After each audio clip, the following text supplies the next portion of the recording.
नमस्कार, मी ऋषिकेश नळकुणे. लेट्सअप मराठीवरती आपल्या सगळ्यांचं स्वागत आहे. विधान परिषदेची मतमोजणी सुरू आहे. या मतमोजणीमध्ये आतापर्यंत 9 उमेदवार विजयी झालेले आहेत. 10 उमेदवार विजयी झालेले आहेत आतापर्यंत. 11वा उमेदवार कोण असणार विजयी होणारा, याबाबत आपण आता चर्चा करणार आहोत. माझ्यासोबत लेट्सअपचे संपादक योगेश कुटे सर आहेत. सर, नेमकं काय स्थिती आहे आताची? म्हणजे अपेक्षेप्रमाणे जयंत पाटील हे पिछाडीवरती आहेत. पण असं सुरुवातीला वाटत होतं की मिलिंद नार्वेकर हे पहिल्या फेरीतच ते विजयी होऊ शकतील, पण तसं झालेलं नाहीये. त्यांची जी गाडी आहे ती जी अपेक्षित मत आहेत 23 मतांना एक मत म्हणजे 22 मतांवरतीच ती अडकलेली आहे. आणि आधी म्हटलं त्या पद्धतीनं की अर्ध्या मतानं सुद्धा विधान परिषद निवडणूकमध्ये विलासराव देशमुख यांचा 1996 मध्ये पराभव झाला होता. त्याची तर काही पुनरावृत्ती होत नाही ना, किंवा तसा तर काही धोका नाही ना, अशी शंका आता मला येऊ लागलेली आहे. पण जयंत पाटलांची मतं फारच कमी आहेत आणि जयंत पाटील खरं तर काँग्रेसच्या अधिकच्या मतांवरती अवलंबून होते. जे महाविकास आघाडीचे मित्र पक्ष होते त्यांच्यावरती ते अवलंबून होते. पण फडणवीस यांनी महाविकास आघाडीच्या मित्रपक्षांना फोडलेलं आहे, हे आजच्या निकालावर दिसून येत आहे. जयंत पाटील हे शरद पवार यांचे उमेदवार होते. शरद पवार यांनी त्यांना रिंगणात उतरवलेलं होतं. राष्ट्रवादी काँग्रेसची जी एक्स्ट्रा मतं शरद पवार पक्षाची 12 मतं आहेत ती आपण जयंत पाटलांना देऊ असं आश्वासन दिलेलं होतं.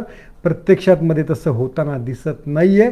कारण महाविकास आघाडीची जी एक्स्ट्रा मतं मिळणार होती, म्हणजे जो यांची प्रज्ञा सातवांची किंवा इतर यांची जी एक्स्ट्रा मतं आहेत ती जयंत पाटलांना काही ट्रान्सफर होत नाहीयेत. आणि त्यामुळेच आपलं जे थंबनेल दिलेलं आहे की फडणवीसांचा पवारांना धक्का. आणि फडणवीसांचं देखील म्हणणं असंच आहे की फडणवीस किंवा महायुती लोकसभा निवडणुकीनंतर कोमामध्ये गेलेली होती, राजकीयदृष्ट्या संकटामध्ये सापडलेली होती. मात्र हा निकाल त्यांना दिलासा देणार आहे, त्यांचा विश्वास वाढवणार आहे, बूस्ट करणार आहे. आणि याचा अर्थ याचे काही लगेच परिणाम विधानसभा निवडणुकीमध्ये होतील असं नाही. पण एक थोडंसं विजयाचं जे वातावरण लागतं, जे अजित पवार गेले महिनाभर तोंड पाडून बसलेले होते सुनेत्रा पवार यांच्या पराभवानंतर, त्यांच्या चेहऱ्यावरती आता हसू उमटलेलं आहे.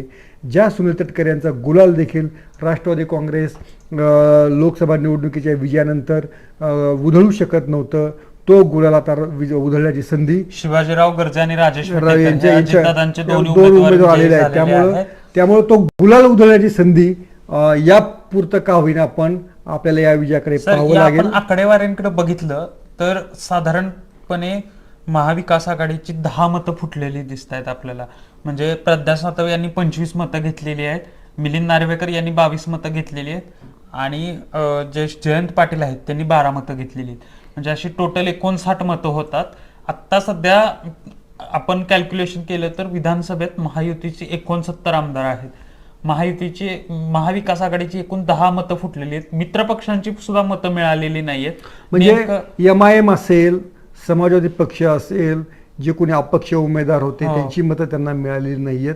याचा 2 अर्थ आहेत. एक तर हे मतांचं फोडाफोडीचं मोठं राजकारण होतं, याच्यासाठी मोठमोठ्या ऑफर या आमदारांना होत्या, तुमच्या मतदारसंघामध्ये निधी देऊ, तुम्हाला वैयक्तिक निधी देऊ, अशा प्रकारच्या ऑफरची चर्चा होती.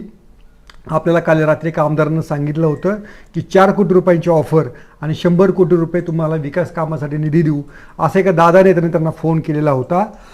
त्यामुळे असंही म्हणू शकत नाही की मित्र पक्षांची मतं ट्रान्सफर झालेली नाही. कदाचित काँग्रेसची मतं फुटलेली असू शकतात, कारण काँग्रेसच्या आमदारांनीच असं भाकीत केलेलं की आमचे 4-5 मतं फुटणार आहेत. तसं झालेलं म्हणजे दिशांत सिद्दीकी यांच्यावर जो संशय होता तो त्यांनी दूर केलेला आहे. दिशांत सिद्दीकी असं म्हटलं की पक्षांनी जे मला सांगितलं तसंच केलेलं आहे. पण इतर जे संशयातले आमदार होते, म्हणजे हिरामन खोसकर जे काँग्रेसचे आमदार ते संशयामध्ये होते, सुलभा खोडके या संशयामध्ये होत्या, राजेश अंतापूरकर यांच्यावर जितेश अंतापूरकर हे संशयामध्ये होते. आणि याच्याशिवाय आणखीन 2-3 मतं काँग्रेसची फुटली असावीत असा एक अंदाज या मतांच्या आकड्यावरून आपल्याला लावता येऊ शकेल.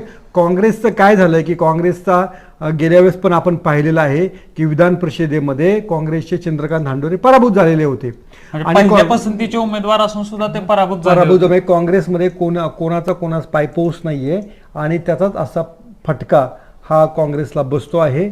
आणि स्वाभाविकपणे काँग्रेसचं एकमुखी नेतृत्व नसल्यामुळे किंवा काँग्रेसला असा कोणाचा वचक नसल्यामुळे आमदारांनाही त्या कोणाची भीती अशी वाटत नाही.